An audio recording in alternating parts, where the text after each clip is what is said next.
پتہ چلا قل هو اذن فاعتزلوا النساء فی المحیض کہ حیض کے دوران ہم بستری حرام ہے. علماء نے لکھا ہے کہ اس پر اجماع ہے کیونکہ قرآن مجید کی نص ہے اور اس کو حلال سمجھنے والا دائرہ اسلام سے خارج ہے کیونکہ قرآن مجید کی آیت کا انکار ہے. باقی اگر کسی سے حیض کے دوران ہم بستری ہو گئی تو اس کا حکم کیا ہے؟ تو امام احمد بن حنبل رحمہ اللہ تعالیٰ کے نزدیک اس پر کچھ مخصوص رقم ہے کہ وہ صدقہ کرے، اور روایت میں اس کا ذکر ملتا ہے، لیکن دیگر فقہا کے نزدیک وہ استحبابی حکم ہے، واجبی حکم نہیں. اصل حکم یہ ہے کہ اگر حیض کی حالت میں بیوی سے ہم بستری ہوئی تو کبیرہ گناہ کا ارتکاب ہوا، لہذا اللہ تعالیٰ سے گڑ گڑا کے سچی توبہ کرے، اور اگر کچھ رقم بطور کفارہ کے صدقہ کر دے تو یہ اور اچھی بات ہے.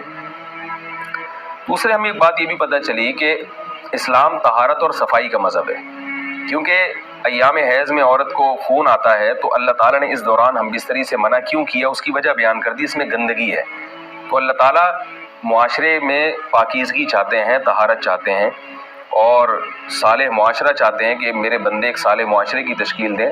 ہر وہ کام جس میں گندگی ہے اور ایک سلیم الطبع انسان کو جس کام سے گھن آتی ہے اس کام سے اللہ نے منع کیا.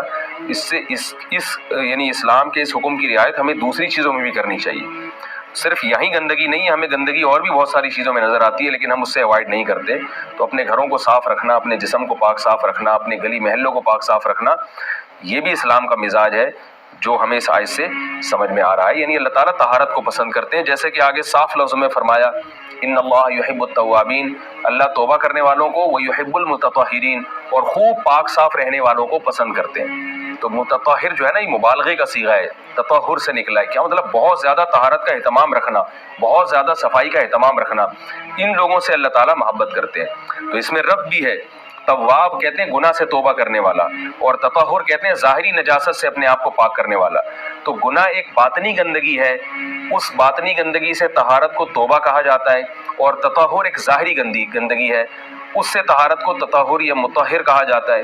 تو اللہ تعالیٰ نے دونوں گندگیوں سے مسلمان کو بچنے کا حکم دیا کہ اعمال بھی گندے نہ رکھو، اور لباس، جسم اور دیگر اپنی جو جہاں تم رہتے ہو اور یہ جن چیزوں سے تمہیں واسطہ پڑتا ہے ان کو بھی زیادہ پاک اور صاف رکھو، کیونکہ اللہ تعالیٰ ایسے لوگوں سے محبت کرتے ہیں.